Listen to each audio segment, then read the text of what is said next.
కొంతమంది అయితే ఉక్కు పాత్రల పైన హిందూ దేవుళ్ళ విగ్రహాల పైన డేటింగ్ చేసి చూసినప్పుడు వచ్చిన రిజల్ట్లను చూపించి మా మతం అన్ని లక్షల కోట్ల సంవత్సరాల క్రితం నుంచే ఉనికిలో ఉంది అని చెప్పుకుంటూ తిరుగుతున్నారు. థామస్ ఓక్లా అనే సిటీలో జరిపిన తవ్వకాల్లో ఒక ఐరన్ పాట్ అంటే ఉక్కు పాత్ర బయటపడింది. ఈ ఉక్కు పాత్ర 312 మిలియన్ సంవత్సరాల క్రితం నాటిది. అంటే 30 కోట్ల 12 లక్షల సంవత్సరాల క్రితం నాటిది. వెస్ట్ వర్జీనియా బకెనాన్ అనే ప్రాంతంలో బొగ్గు గనుల మైన్స్ లో ఒక పురాతనమైన గంట దొరికింది. దానికి అధిదేవుడిగా గరుత్మంతుని శిల్పం చెక్కబడి ఉంది. జాగ్రత్తగా చూడండి, ఇది 300 మిలియన్ సంవత్సరాల క్రితం నాటిది. అంటే 30 కోట్ల సంవత్సరాల కంటే పూర్వమైనదని గుర్తించారు. కొంతమంది ఆర్కియాలజిస్టులు తవ్వకాలు చేస్తుంటే వాళ్లకు ఒక అతి చిన్న శివుడి విగ్రహం దొరుకుతుంది. కార్బన్ డేటింగ్ చేస్తే ఇది దాదాపు 28,000 సంవత్సరాల పురాతనమైనదిగా తెలిసింది. అంటే ఆ టైంలో ఈ భూమి మీద వేరే మతాల ఊసే లేదు. అలాంటి టైంలో శివుడి విగ్రహం ఉందంటే హిందూ సనాతన ధర్మం ఎంత పురాతనమైందో మీరు అర్థం చేసుకోవచ్చు. భీంబెట్కా రాక్ షెల్టర్స్ అని మధ్యప్రదేశ్ లో ఉన్నాయండి. ఇవి 1,00,000 సంవత్సరాల క్రితం ఇక్కడ మానవుల ఆనవాళ్లు లేదా అడుగుజాడలు ఉన్నాయని చెప్పి శాస్త్రవేత్తలు చెప్పారు. దగ్గర సేమే కనిపిస్తుందా? బొమ్మలు కూడా గీసారు. ఇక్కడ ఈ బొమ్మలు కూడా 10,000 సంవత్సరాల కన్నా పైన అని చెప్పారు. ఎక్కడైనా తవ్వకాల్లో ఏం దొరుకుతుందో చెప్పండి. లక్ష్మీదేవి విగ్రహం, గణపతి విగ్రహము, ఎడారి దేశం అండి. సూర్య దేవాలయం బయటపడింది.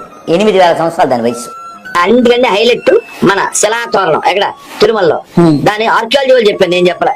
కార్బన్ టెస్ట్ చేసి దాని వయసు 2,56 కోట్ల సంవత్సరాలు. 2,56 కోట్ల సంవత్సరాలు. అయ్యి బాబోయ్, పిచ్చి బాగా ముదిరిపోయిందిరా మీక. పాపం వాళ్ళకి రేడియాక్టివ్ డేటింగ్ గురించి పూర్తిగా తెలియదు అనుకుంటున్నాను.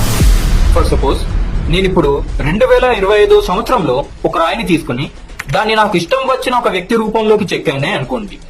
100 సంవత్సరాల తర్వాత నేను చెక్కిన ఆ విగ్రహం పైన శాస్త్రవేత్తలు ఎవరైనా డేటింగ్ చేసి చూస్తే దాన్ని నేను 2025 సంవత్సరంలో చెక్కినప్పటికీ డేటింగ్ లో మాత్రం ఆ విగ్రహం బిలియన్ల సంవత్సరాల క్రితం నాటిది అని రిజల్ట్ చూపెడతారు.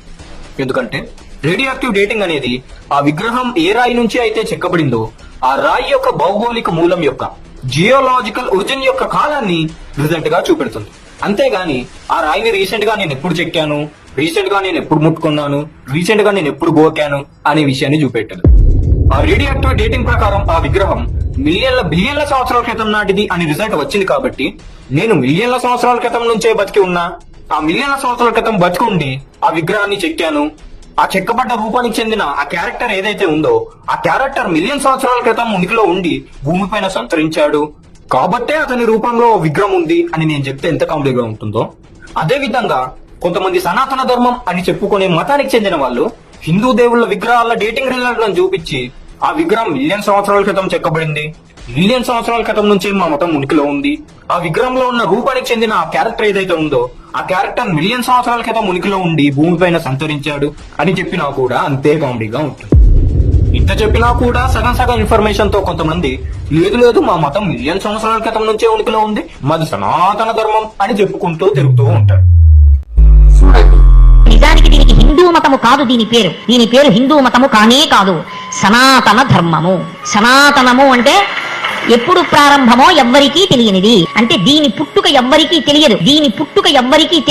అసలు హిందూ మతం అనే మాట ఇవాళ వచ్చింది. మొదటి నుంచి ఉన్నది సనాతన ధర్మం. అసలు అన్ని ధర్మాల కంటే సనాతన ధర్మం హిందూ ధర్మమే ముందు నుంచి ఉంది అని చెప్తా ఉంటారు స్వామి. ఇది రైటేనా? ఈ ప్రపంచంలో అత్యంత ప్రాచీనమైనటువంటి జీవన విధానం ఏంటి అంటే సనాతన ధర్మంలో ఒకటే.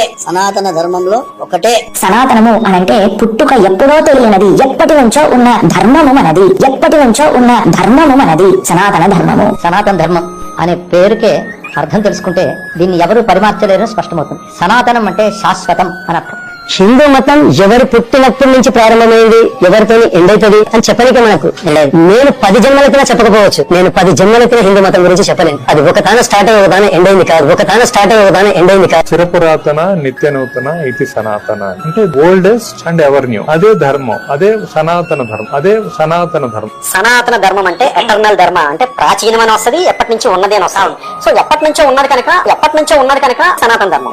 సనాతనము అంటే చాలా పాతది అని, ఎంత పాతది అని చెప్పలేకపోయారు. కాబట్టి దీనికి సనాతనము అని పెట్టారు. సనాతన ధర్మము అనే పేరులోనే ఉంది.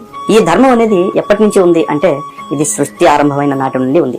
ఇంకా చెప్పాలంటే సృష్టికి పూర్వం నుంచి కూడా ఉందని చెప్పాలి. అది ఎప్పుడు పుట్టిందో తెలియదు కాబట్టే దాన్ని సనాతన ధర్మము అని చెప్పేసి అంటారు. నా సనాతన ధర్మం, నా హిందూ ధర్మం ఏళ్ల నాటిది, ఎప్పుడు పుట్టిందో కూడా తెలియనిది. ఈ భూమి మీద ఎప్పుడైతే జీవం పుట్టుక మొదలైందో అప్పుడే సనాతన ధర్మం ఏర్పడింది. ఈ భూమండలం అంతా కూడా ప్రపంచం అంతా మనమే ఉండేవాళ్ళం. మనం హిందువులుగా పిలువబడుతున్నాం, కానీ మనం సనాతనవాదులం. ప్రపంచ పురాతన మతం ఏది అని కొట్టండి. ప్రపంచ పురాతన మతం ఏది అని కొట్టండి. ప్రపంచ పురాతన మతం ఏది అని కొట్టండి. ప్రపంచ పురాతన మతం ఏది అని కొట్టండి. Weather in English or Telugu. Answer ఏమొస్తుంది తెలుసా మీకు? తెలియదు. ఎప్పుడు చెక్ చేయలేదు కదా. హిందూ ధర్మం. హిందూ మతమే ప్రపంచంలో అతి పురాతన మతం. హిందూ మతమే ప్రపంచంలో అతి పురాతన మతం. ఈ భూమండలం అంతా కూడా మనమే ఉండేవాళ్ళం. అచ్చా చూడండి, అరే ఎర్రి బత్తాయిలారా, బాగా కళ్ళు పెట్టి చూడండిరా, ఏం చెప్తుంది. మీ బ్రతుక్కి ఎప్పుడైనా నిజాలు చెప్పారా? నోరు తెరిస్తే పచ్చిగా బొంకటం చెప్తే నీకు ఇంకా ఏం తెలుసురా? కళ్ళు పెట్టి బాగా చూడండిరా, గూగుల్ ఏం చెప్తుంది. ఆడేమన్నాడు రాడు? ఈ భూమండలం అంతా కూడా ప్రపంచం అంతా మనమే ఉండేవాళ్ళం. ఎప్పుడు ప్రారంభమో ఎవ్వరికీ తెలియనిది, అంటే దీని పుట్టుక ఎవ్వరికీ తెలియదు. సనాతన ధర్మం.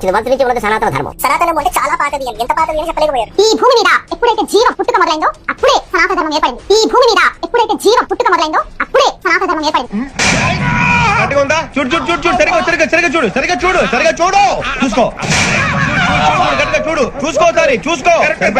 సరిపోయిందా? నేను వస్తానండి. ఏ రిలాక్స్ అవుతా గానీ ఆడేమన్నాడు రాడు? ఈ ప్రపంచంలో అత్యంత ప్రాచీనమైనటువంటి జీవన విధానం ఏంటి అంటే సనాతన ధర్మంలో ఒకటే. అవునా? అబ్బా, చూడండి, ఈ ప్రపంచంలోనే అత్యంత ప్రాచీనమైన జీవన విధానము సనాతన ధర్మము. సంకలం మర్మము ఎంత మాత్రం కానే కాదు. ఎందుకంటే మెసొపొటామియన్ జీవన విధానమే ప్రపంచంలోనే అత్యంత ప్రాచీనమైనది. ఇప్పుడు ఎక్కడ కొట్టాలరా నిన్ను? ఆ మతానికి చెందిన గ్రంథాలన్నింటిలో ఓల్డెస్ట్ రిటర్న్ స్క్రిప్చర్ అని వాళ్ళు చెప్పుకునే ఋగ్వేదం ఏదైతే ఉందో, ఆ గ్రంథాలు రాయబడ్డ సాంస్క్రిట్ భాష కేవలం 1500 సంవత్సరాల బీసీ నాటి భాష. నేను చెక్ చేసినప్పుడు గూగుల్లో అతి పురాతనమైనది బుక్ గురించి వెతికినప్పుడు వేదాస్ అని చెప్పి వచ్చింది. అతి పురాతనమైనది బుక్ గురించి వెతికినప్పుడు వేదాస్ అని చెప్పి వచ్చింది.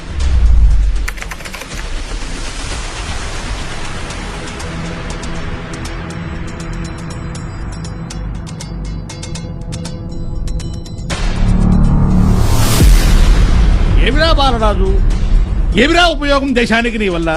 ఏదన్నా పని చేసుకోరా బేవకు. నేను చెక్ చేసినప్పుడు గూగుల్లో అతి పురాతనమైనది బుక్ గురించి వెతికినప్పుడు వేదాస్ అని చెప్పి వచ్చింది. ఇంకెంతకంటే ఏం కాదు.